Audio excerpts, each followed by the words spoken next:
So we're probably just gonna leave it like this right now with some bungee cords, because it leaves that good airflow and good aerodynamics.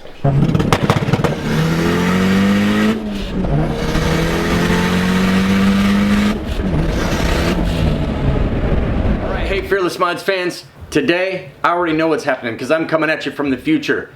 You remember on the dyno we had problems with the distributor and the crank angle sensor? We're going to walk you through that on this one.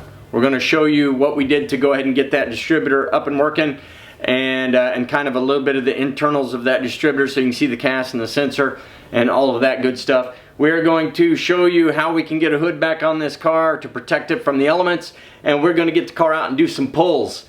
If you want to see it, and if you want to join us at Cars and Coffee, take a watch to the video. You're going to like it. Stay tuned. So as you guys know, we were having some distributor issues with the CAS ring. This is the culprit. We've taken off the distributor and pulled the pin here. I've got the gear still on there just for alignment purposes, so I know where the dot is, so I know where everything's supposed to be set. And I'm just kind of slowly coming apart with this to see what we've got here. I've got this loose. I've got these bolts started to back out, but they look like they will start to interfere with the ring, and I don't want to do that. But what's cool about this, if you look at it real close, you can see that there are 180 little slits around there. That's 180 degrees of resolution that this thing can read for the camshaft angles. And then you got these other slits inside here. So 1, 2, 3, and 4. And those are for the crank angle. And that right there would be reading top dead center, the square one, when it's in the sensor, because this would line up if I had it on here in the right way. Like that would be twisted around a little bit like that. So yeah, so it's reading the top dead center over there.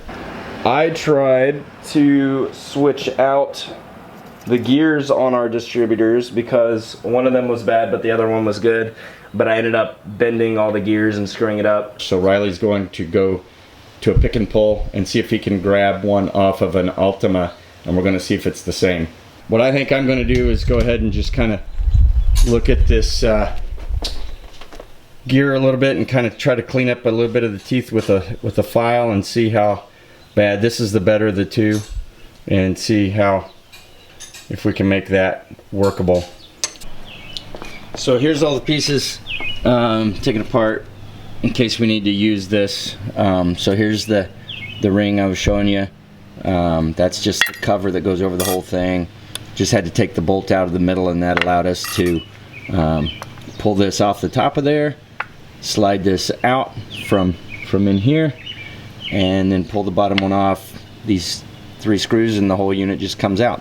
That is the sensor, the crank angle sensor, cam angle sensor, the CAS, whatever you want to call it, removed from the distributor. So that was another option we could have done, is probably just swapped it over to the other distributor. But to be honest with you, the teeth on both of them have always been kind of chewed up. So when Riley gets back, we'll see how the other distributor looks compared to these. Hopefully they have the same gearing on there, and then we can just take the best of the 3, even if it's a slightly different distributor setup, which I don't think it would be. It should be from a KA, an Altima, 99 Altima, and I think from 93 to 01 Altimas, the KAs should all be the same. So we'll check that out, and then we will report back. The one on the Altima was nothing like the one on this KA because it mounted into the front, not on the side. So it's completely different, had a different gear. Riley's getting ready to clock the central part of the turbo, the bearing housing, if you will, so that we can get the oil draining straight down on it, or feeding straight down on it, and therefore it will also drain from the bottom. We have been fitting the bumper, so we cut away about that much material so that it will fit up against the intercooler. The nice thing is those the bottom piece should still bolt into the bottom of the intercooler and give us a nice little kind of a scoop area there to catch air and take it through at least the bottom half. Other than that, What are we doing? Attach the temperature sensor in case we put the AC back on. Right now what I'm gonna do is transfer over this cap onto the new distributor and show you guys how to install it, because I'm planning on remoting in and getting my timing locked later tonight so that I can drive the car again without blowing it up.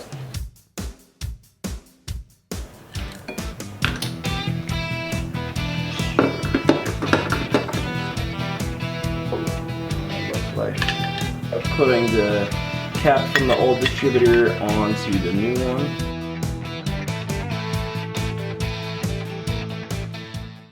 So next you're gonna put this little black cap on, and then on top of that there should be a little O-ring gasket type thing.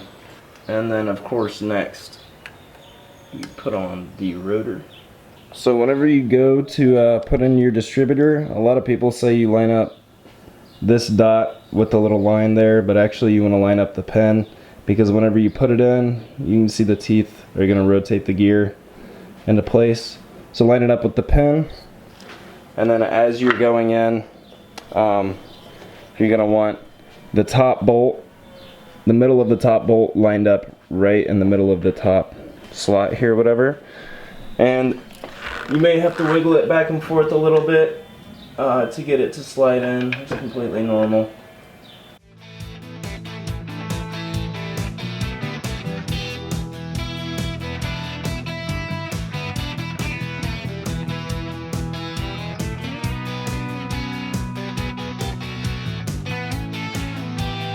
So that actually looks perfect. According to my dad, whenever I put this in, I was supposed to have the rotor facing to the left. So that looks perfect right there. Go ahead and plug it in. And then, of course, you just put this cap on.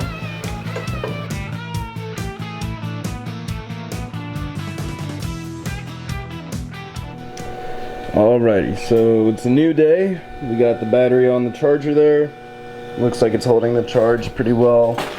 I am about to call Dynasty and set up a remote session.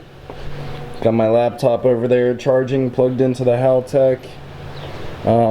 We couldn't do it yesterday because I couldn't get the compressor housing back on. But I watched this YouTube video, and this one guy welded nubs onto the clamp for the compressor housing, and that makes it so that the pliers don't slip off and makes it way easier to get on. So we got that on. All the intercooler piping's tightened back down. We rotated the bearing housing for the turbo so that this is straight up and down, or actually a little bit to the left because it spins clockwise. So that allows the oil to go down and hit and spin around, and it gets both sides of the bearing. And then the drain is also going straight down right there. We put a straight fitting on that. So those are a few of the things that they told us to fix whenever we were at Dynasty. Now what we're gonna do is call Dynasty and talk to Hal, try to get the timing set up, and we have to get it locked so that it won't move around, and I don't know, it'll blow up the engine if we don't do this. So I'm gonna do it. So right now I'm gonna get on the laptop and try to get everything set up and then give them a call. Here is our Haltech CAN gauge. I think this thing is pretty sweet. It's basically like a access port for your Haltech ECU. So I got speed, mile an hour, gear, and what is that, fuel level, AFRs, boost, oil pressure, coolant, all these different pages of different gauges. I think that's pretty sweet. So I just got that set up. Now I'm on the Windows part of my hard drive on my Mac. I know it's weird. I had to do it for school. I downloaded this data log viewer, and this, I don't know, this is what I downloaded it with. And then we have Team Viewer here, which is how Hal's going to be able to take over my laptop, and that will allow him to adjust all the settings for my ECU. So now I'm going to go ahead and give them a call.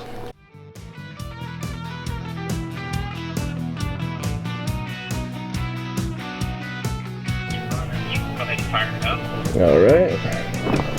Once it's fired up and running, I'm going to lock the timing so that this point at 0, and then we'll verify that you're seeing it at 0. Okay. So it'll Okay. Gotcha. There we go.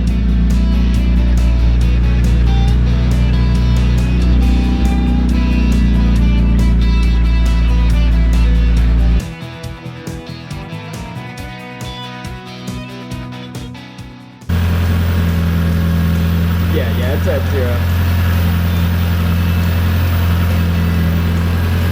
It's a little bit to the right of it. Yeah, it looks like that's the right direction. Yeah, a little bit. That looks pretty good right there.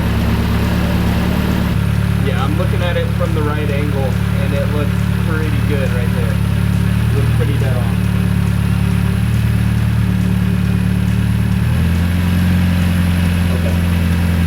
Yep. Is that literally all we had to do? Oh, awesome. Sweet. Thank you very much, man. It's perfectly fine to beat on now. Awesome. Alright. Put it back on live time. I don't even know what that means. Yeah, that's crazy. He just logged right into my laptop. I know, I could hear him changing the timing. The funny part is I literally didn't do anything. All I did was look at the notches on the crank pulley here. Yeah. And they'll like line up so you can see if it's at top dead center where it's firing. So he could just tell which one was the perfect one. Yeah. And that's well, pretty he's cool. like, it should be pretty good right there. And I'm like, yeah, that's perfect. That man is an absolute genius. That's pretty insane though that they can do that. Right? Like that's actually real insane. This is like the top of the line. That's good.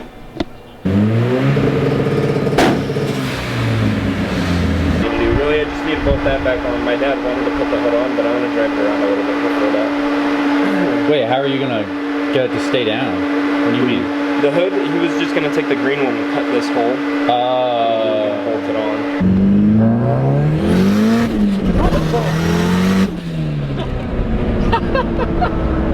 It's loud. That's f***ing nuts. Ready? Yep, I'm ready. Yeah.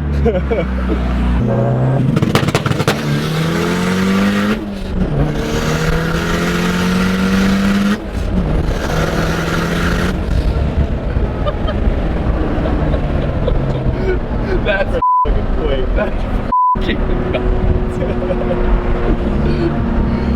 That's actually nuts.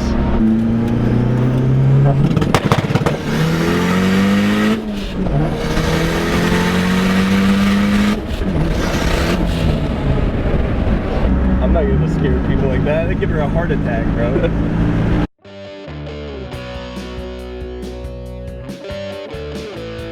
We're getting ready to put the hood on. We're gonna go ahead and probably just for now cut a hole in it so that we can at least have a hood. We got this crappy rainy weather which is keeping us from going to the track tonight. So at least we can try to cover up the car to keep it from just getting rained on the whole time in the engine bay. While we're at it, we figure we might as well go ahead and pull off the hinges and do the Honda mod so that we can flip that thing up, because you know we're going to want to be doing that and showing off this at the car meets.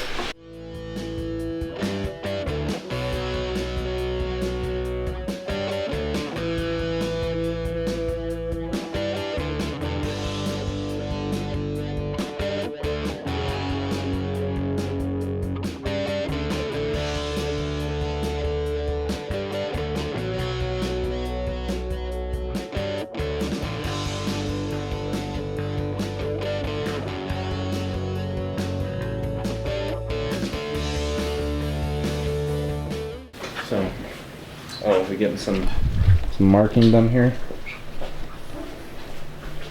So there's where this interior turbo is. I think that's only going to be there's a high point right here. Let me get the front here. This is where it gets that angle. There.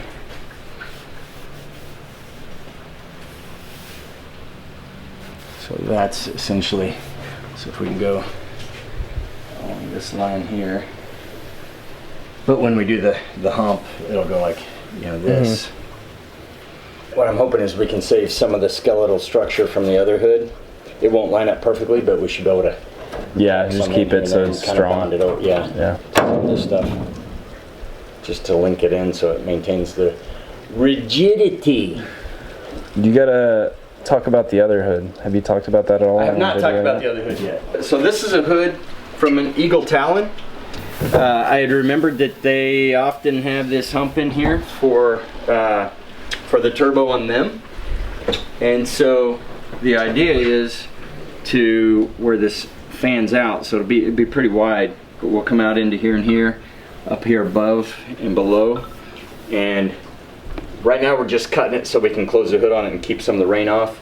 But hopefully soon, maybe this weekend or soon thereafter, we're going to cut that out and graft it to that hood. So his hood will have a red / primered hump on it that will allow the turbo to get in there and not touch, and also allow for a little bit of the engine rocking when you're on the power. So it'll be a unique 240, one of a kind. Yep.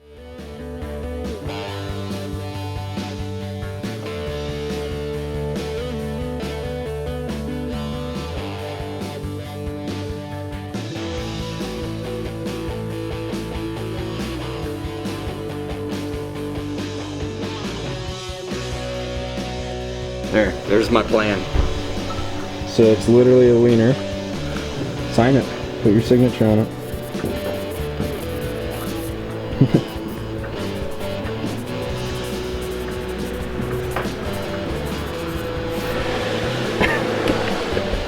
Why was that practice? You like did both of those so quick. No! Yeah.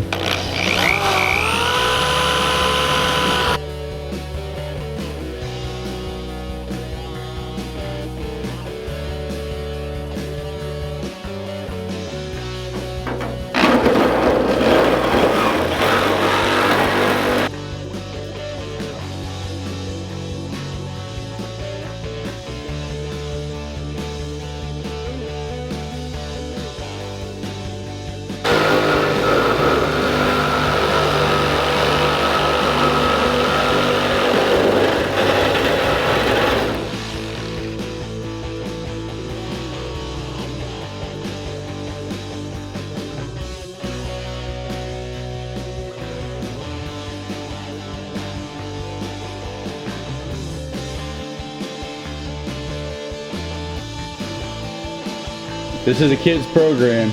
You need to see a doctor. Go see your urologist ASAP. If they're square, then you got an issue, okay? There you go. That's accurate.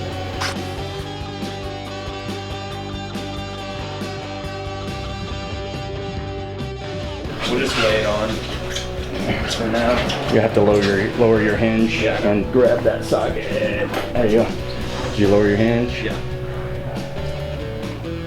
See how the first cut, watch your fingers in there, right? I'm good. So give me the marker, I'm gonna have to This cut. is gonna be on the turbo. Yeah, I'm gonna cut a little more. That's looking pretty cool though. That does look pretty cool.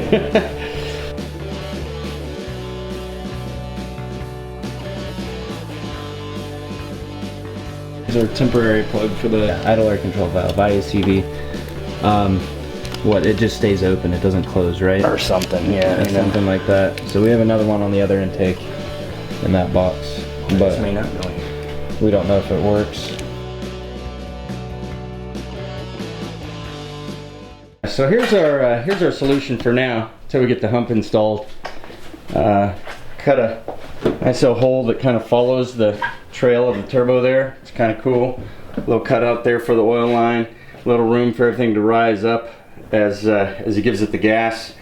Little room for some heat dissipation here off of the turbo. And the only problem is we have our clamps there are not touching yet, but of course when he hits it with the gas, it'll bump up into that a little bit. And this one bothers me a little more because that inner structure is hanging down just above this. And when he raises it up, he's going to be scratching his chrome, which we already have a little bit. Maybe we could rotate this down just a little more, give it a little more of an angle down away from that perhaps, but not too bad for a makeshift solution to get us through for now and keep some rain off of there, keep people from meddling. Now it looks really freaking raw and rowdy. He doesn't have his hood dump, but that's about as close to it as he's going to get. Yeah. Okay. Yes. I'll follow you. Don't lose me. Okay, I'm not going to. Now it's cruising time. It's not playing time. Yeah, you want to get there without having to stop and let it cool down. Yeah.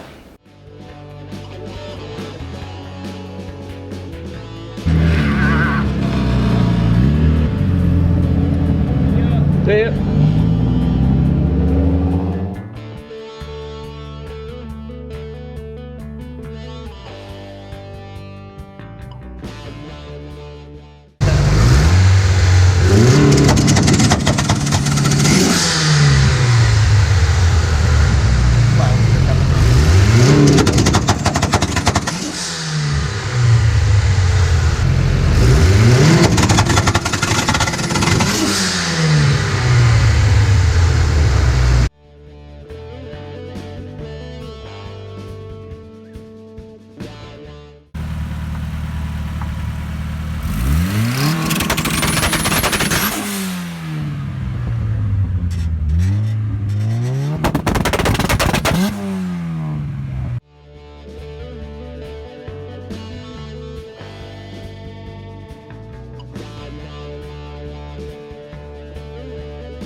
Alright, so we've been out here for a few hours now, wiring in the Race Rad fan controller.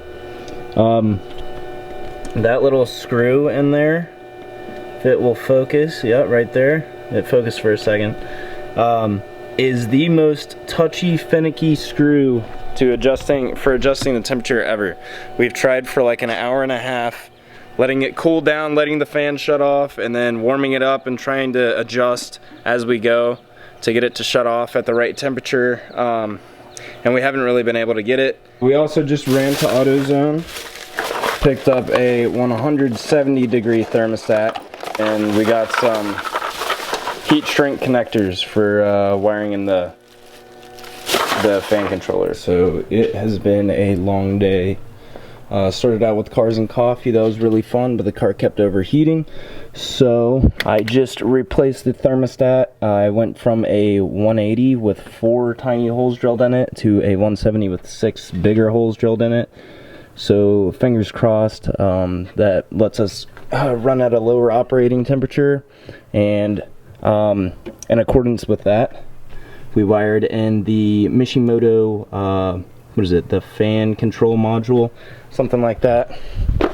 Basically what it does is it goes straight into your rad hose here with a 3/8 MPT sensor, and it takes the temperature right here of the coolant, and you have a control right here under this little rubber grommet that you can't see that allows you to adjust what temperature the fans come on at. It's super finicky, so right now I'm just worried about getting the fans running under full power, because it did make them run a lot more efficiently with it not being just kind of hardwired in, but actually properly installed. So fingers crossed this gets our overheating problem under control. Also gonna bleed the coolant again whenever I put it in. Just completely emptied the rad to drain it for the thermostat. So now hopefully this is like literally everything I can do, besides a head gasket and I don't know, a few other things, to make sure that we're not gonna overheat. So fingers crossed. All right, guys, what you see here is a happy man. You saw the job, we completed it, we got the car running. We are working on the overheat, but it is going to forever be the bane of our existence on this 240. It is burped. It's got the great fan controller on there. They're pulling some high amps. They are running extremely efficiently, and the car's running well on the highway, but it's still overheating when we get on the side roads. But the thing that I'm most happy about is I got my garage back. The Green S13 is out. There's just a lot of Green S13 parts inside here that I've got to dispose of. If you know somebody, let me know below. But anyway, it's cleaned up. I can start working on some of my other cars, so I'm pretty excited about that. We do still have some work to do on the Green S13 to get rid of that overheat, but it's running like a champ. It is, it's very fast. So anyway, I hope you liked the video. If you did, please be sure to click down there and subscribe, especially if you're not subscribed. Give us a thumbs up, tell us that you like what we're putting out there, and stay tuned. We'll catch you next time. Take care.